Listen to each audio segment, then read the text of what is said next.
Hi there, Metals 2 and 3. In this video, I'm going to be soldering my tavern mug onto my base. So I've got everything so that it's fitting really well. As you can see, I sanded this with some 60 grit sandpaper. I just sort of went over in circles so it looked kind of consistent and even. So this part, it's a little hard to see through the camera, but again, the part that's sort of been raised up, that's convex, is going to go on the inside of my mug, and the part that's concave goes on the outside, so that when my mug sits, it'll just sit on this flat sheet metal that's left over after I trim off this excess.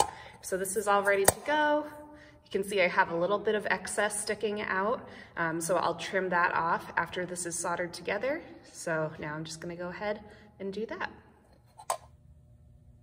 Step one, of course, is going to be to flux up my piece. I've got my Stay Clean Flux right here, and I'll just paint that on.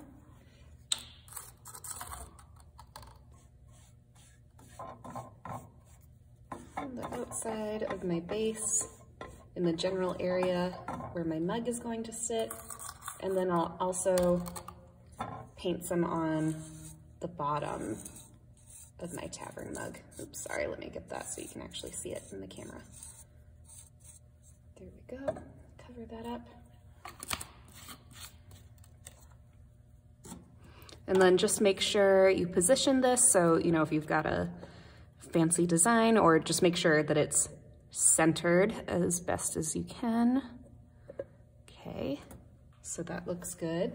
And then I've already cut up some pieces of solder over here, and I'm just gonna place them maybe about 1/4 of an inch apart, but you may be able to see I cut the actual pieces of solder so that they're about 1/4 of an inch big. Usually, you know, just with regular silver solder, we try to cut pieces of solder as small as possible, but with pewter solder like this, I always do this about 1/4 of an inch size. And then to solder, just like when I was fusing, since it doesn't take much heat to melt pewter, I'm using a 00 torch tip. So this is a really small torch tip right here. So I'll just place all of my chips of solder around here, and then I will see you once those are all placed around. Here you can see how I've got my solder laid out. So like I said, they're about maybe 1/4 of an inch to 3/8 of an inch spaced apart. And I just put all of these on the outside of my base, all the way around like that.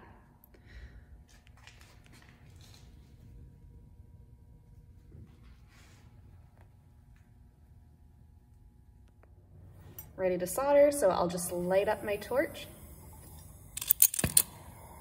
And you can see that this is a small flame, but like I said, and as you've probably experienced just from fusing the pewter, it only takes a little bit for pewter to melt. And the solder has a very low melting point, but it's also kind of close to pewter's melting point.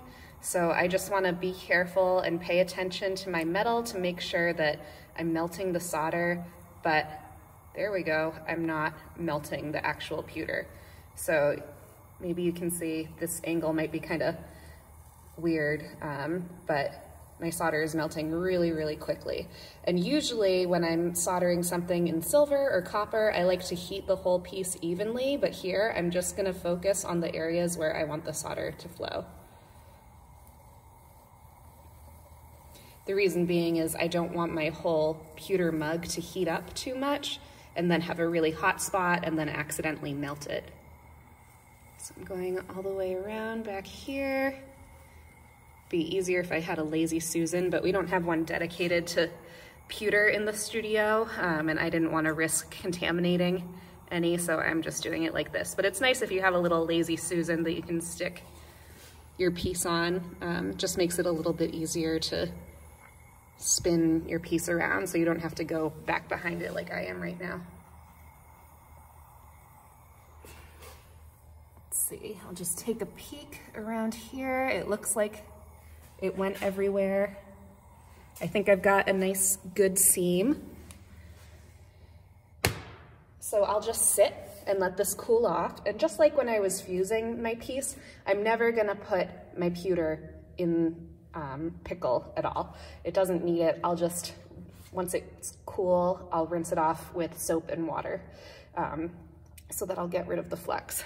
Yeah, but like I said, just from the looks of it, I think I've got a nice tight seam. And of course, when I go to clean this, I'll be filling up the inside with water just to sort of do a little leak test.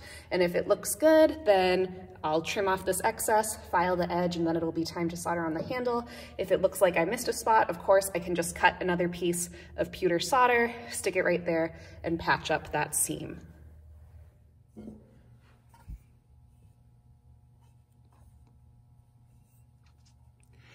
After I rinsed this off and filled it with water, I had a nice seam. So you can see I cut off my excess right there. You just want to be careful when you're trimming and filing this because you don't want to cut into your mug. Otherwise you might have to retexture or sand it, or it might be kind of hard to do any of those things. So here's my base. And then I also lightly just went around the edge with my planishing hammer, and I had this supported on a sandbag, so I kind of textured the bottom right there too. All right, and now the next step is going to be to solder my handle on here. So I'll be making that in a different video, but if you want to go ahead and do that, the principle's pretty much the same, so I would just use the same amount of solder, like cut into about 1/4 inch pieces, and just sort of fit it around here. So if you want to get a head start on that, feel free. I will be making another video. But yeah, so this is starting to be an actual vessel that we can drink out of. Very exciting.